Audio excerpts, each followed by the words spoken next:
Topic है बच्चों classification of pre-shipment finance. Pre-shipment finance exporters को प्रोवाइड किया जाता है गुड्स को शिप करने से पहले। प्री-शिपमेंट फाइनेंस के 3 टाइप्स हैं। फर्स्ट है पैकिंग क्रेडिट, सेकंड है advance against cheques demand draft, third है pre shipment credit in foreign currency.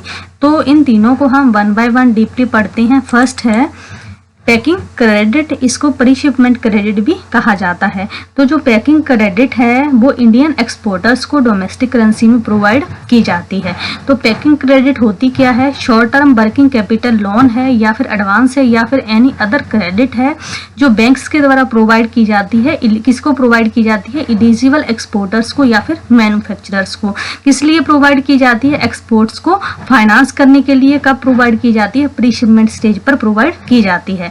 तो जो पैकिंग क्रेडिट है इसका पर्पस क्या है? इसका जो पर्पस है भी जो एक्सपोर्टर ने गुड्स एक्सपोर्ट करनी है तो उन गुड्स को मैन्युफैक्चर करने के लिए एक्सपोर्टर को क्या चाहिए? रॉ मटेरियल चाहिए।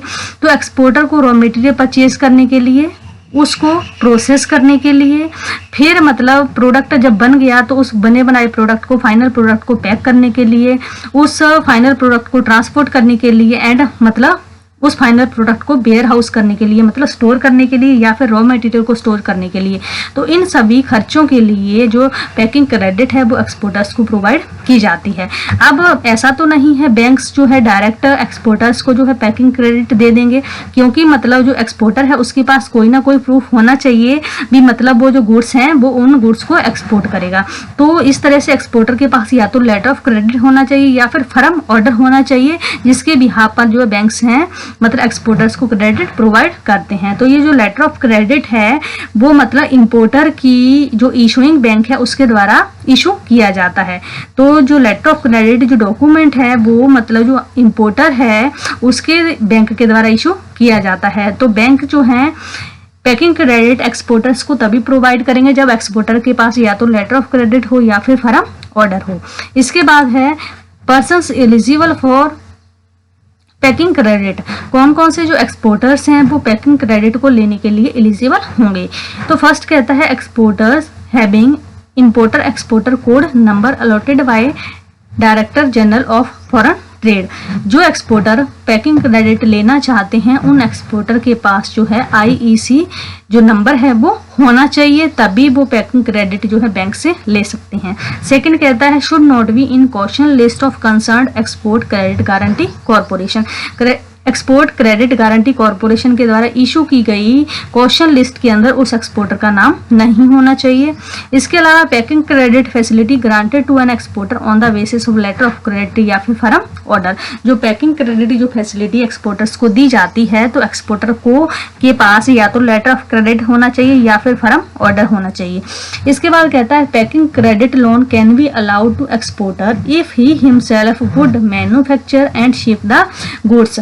ये क्या कहता है? पैकिंग क्रेडिट जो लोन है वो उन्हीं एक्सपोर्टर को दिया जाएगा जो एक्सपोर्टर खुद उन गुड्स को मैन्युफैक्चर करेंगे एंड शिप करेंगे। तो पैकिंग क्रेडिट जो लोन है वो कौन से एक्सपोर्टर को दिया जाएगा? वो एक्सपोर्टर जो गुड्स उन्होंने एक्सपोर्ट करनी है वो उन गुड्स को खुद मैन्युफैक्चर करेंगे एंड खुद ही शिप करेंगे। इसके अलावा पैकिंग क्रेडिट जो लोन है वो सपोर्टिंग मैन्युफैक्चरर या फिर सप्लायर्स को भी प्रोवाइड किया जाता है। वो मैन्युफैक्चरर या फिर वो सप्लायर जो अपना जो प्रोडक्ट है वो किसी इंटरमीडिएटर के थ्रू एक्सपोर्ट करते हैं। मतलब मैन्युफैक्चरर क्या करते हैं? अपना जो प्रोडक्ट है या तो वो मर्चेंट एक्सपोर्टर के थ्रू या फिर एक्सपोर्ट हाउस के थ्रू अपना प्रोडक्ट जो है फॉरेन कंट्रीज में एक्सपोर्ट करते हैं। तो इस तरह के एक्सपोर्टर को, इस तरह के मैन्युफैक्चरर को भी जो है पैकिंग क्रेडिट लोन बैंक्स के द्वारा दिया जाता है, क्योंकि इस तरह के जो सपोर्टिंग मैन्युफैक्चरर होते हैं या फिर जो सप्लायर्स होते हैं उनके खुद के नाम जो है एक्सपोर्ट ऑर्डर या फिर लेटर ऑफ क्रेडिट नहीं होता, फिर भी उनको जो है बैंक्स के द्वारा पैकिंग क्रेडिट जो लोन है वो दिया जाता है। क्योंकि ये जो सपोर्टिंग मैन्युफैक्चरर हैं या जो सप्लायर हैं ये अपना जो प्रोडक्ट एक्सपोर्ट करते हैं वो किसके थ्रू करते हैं?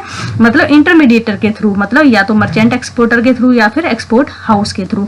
तो इस तरह के मतलब सपोर्टिंग मैन्युफैक्चरर या फिर सप्लायर्स को भी पैकिंग क्रेडिट लोन दिया जाता है। वो मैन्युफैक्चरर, वो सप्लायर जो अपना प्रोडक्ट जो है मर्चेंट एक्सपोर्टर या फिर एक्सपोर्ट हाउस के थ्रू एक्सपोर्ट करते हैं।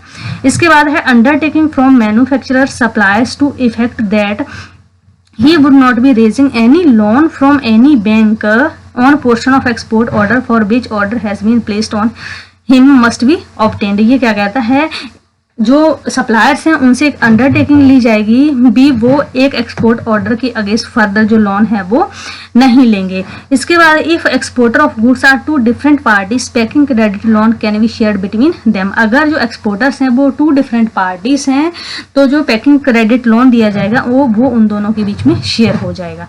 इसके बाद है बेसिस या फिर criteria for allowing packing credit भी, मतलब पैकिंग क्रेडिट को अलाउ करने के लिए क्या क्या जो क्राइटेरिया है वो फॉलो किया जाता है बैंक्स के द्वारा।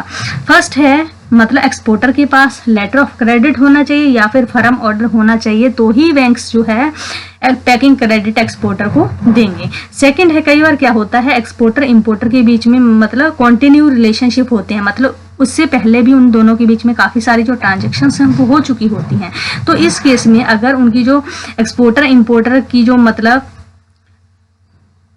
बातचीत हुई है, अगर वो फोन पर हुई है या फिर फैक्स के थ्रू मतलब मैसेज रिसीव हुआ है या फिर मतलब फैक्स के थ्रू है, तो इस केस में मतलब ये नीचे जो दी हुई डिटेल है इस डिटेल के बिहाफ पर भी जो बैंक्स हैं वो पैकिंग क्रेडिट एक्सपोर्टर्स को दे देते हैं।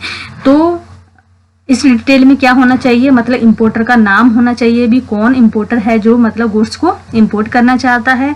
इसके अलावा कौन कौन सी जो गुड्स हैं वो एक्सपोर्ट की जाएंगी, मतलब गुड्स की डिटेल होनी चाहिए, पार्टिकुलर्स होने चाहिए गुड्स की। इसके अलावा क्वांटिटी मतलब कितनी जो गुड्स हैं वो एक्सपोर्ट की जाएंगी, यूनिट प्राइस क्या होगा गुड्स का।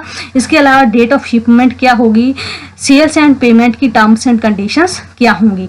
तो अगर एक्सपोर्टर इंपोर्टर के बीच में कंटिन्यू रिलेशनशिप है तो अगर वो एक मैसेज के थ्रू भी अगर ये वाली जो डिटेल है वो एक्सपोर्टर को मिल जाती है तो इस डिटेल के बिहाफ पर भी वो बैंक से पैकिंग क्रेडिट को ले सकता है। इसके रिगार्डिंग एक अंडरटेकिंग उस एक्सपोर्टर को बैंक्स को देनी होगी, वो क्या होगी, undertaking to effect that original export order would be produced as soon as it is received.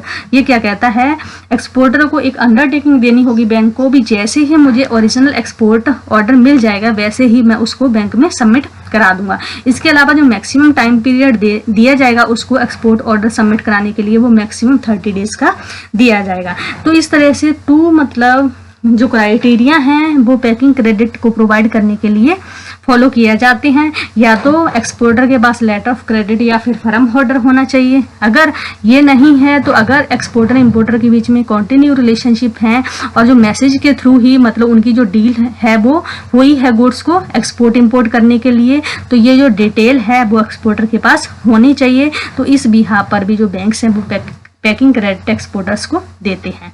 इसके बाद है टाइप ऑफ अकाउंट्स कौन कौन से यूज किए जाते हैं पैकिंग क्रेडिट लोन देने के लिए। तो 2 टाइप्स के जो अकाउंट्स हैं वो हो सकते हैं। एक तो लोन अकाउंट हो सकता है जिसमें क्या है एवरी एक्सपोर्ट ऑर्डर के लिए सेपरेट लोन अकाउंट जो है मेंटेन किया जाता है।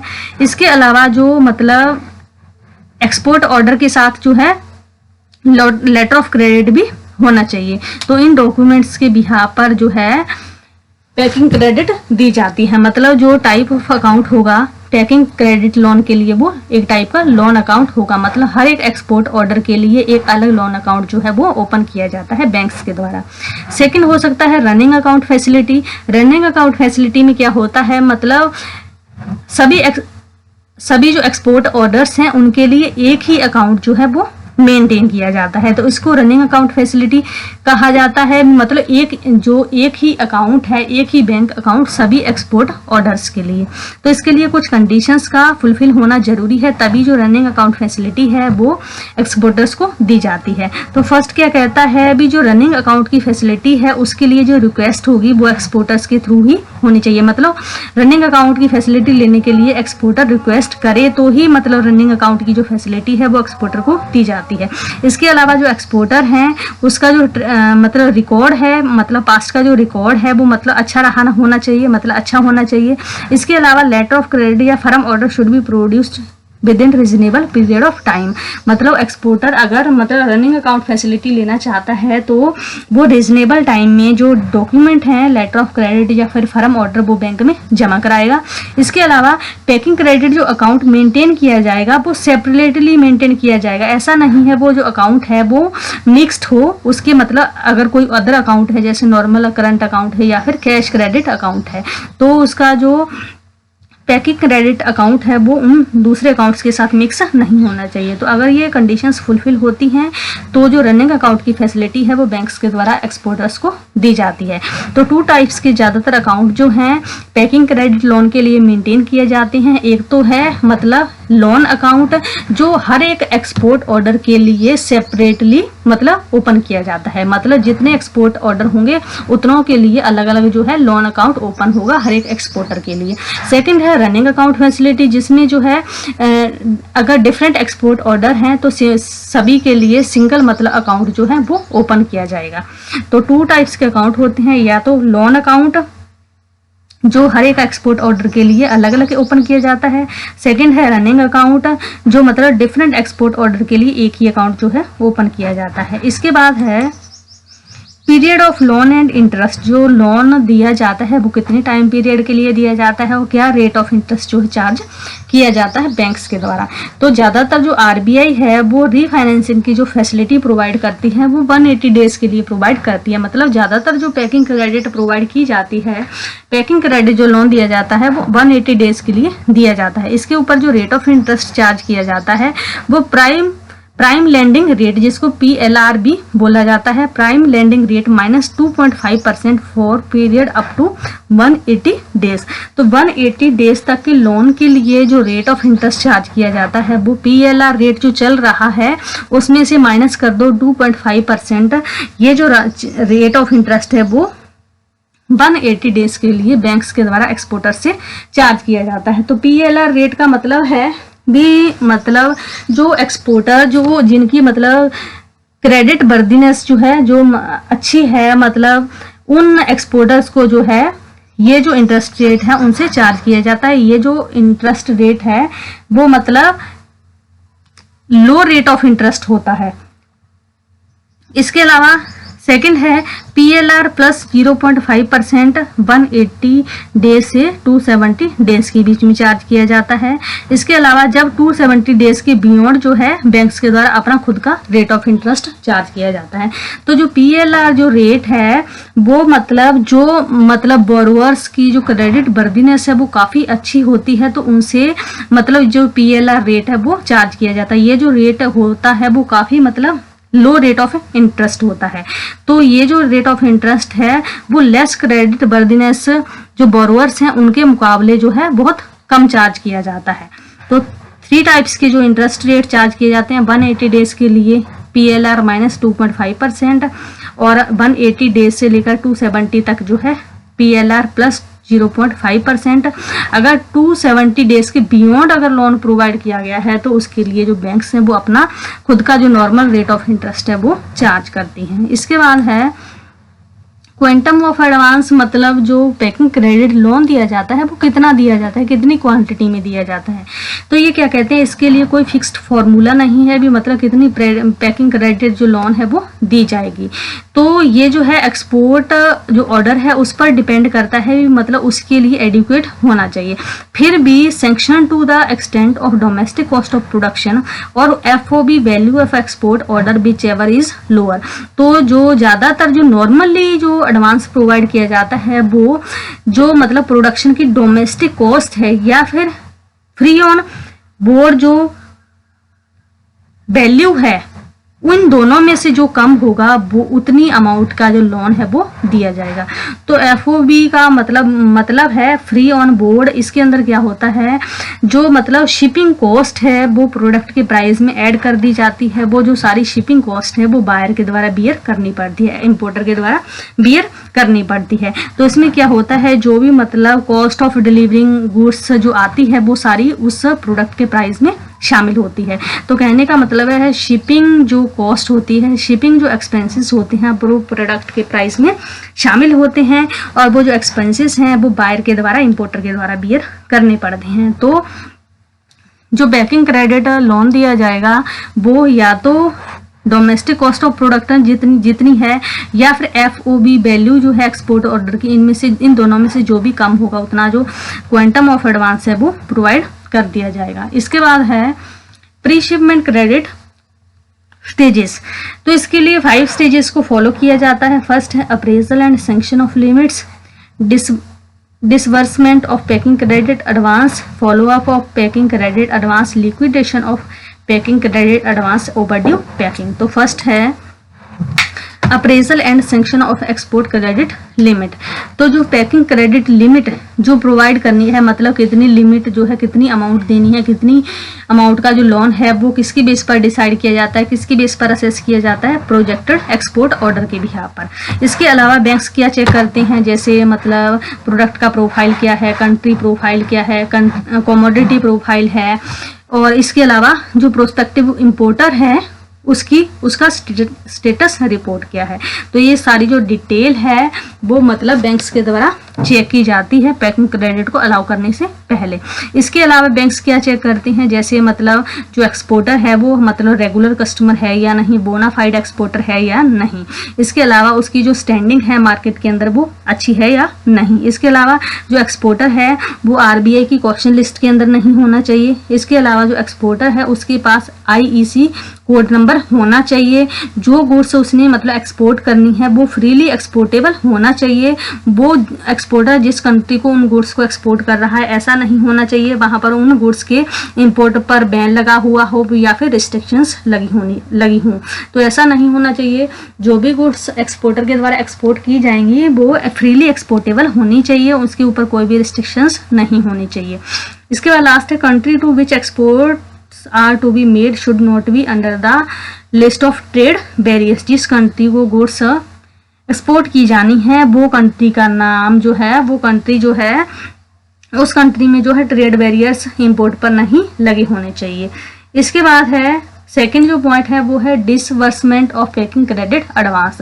इसके लिए क्या कहता है, allowed when all documents are properly executed.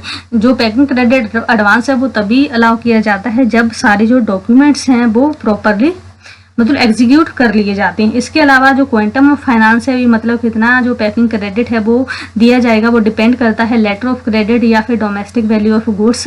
इन दोनों में से जिसकी वैल्यू कम होगी उतनी वैल्यू का जो पैकिंग क्रेडिट एडवांस है वो एक्सपोर्टर को दे दिया जाएगा। इसके बाद थर्ड है follow up of packing credit advance.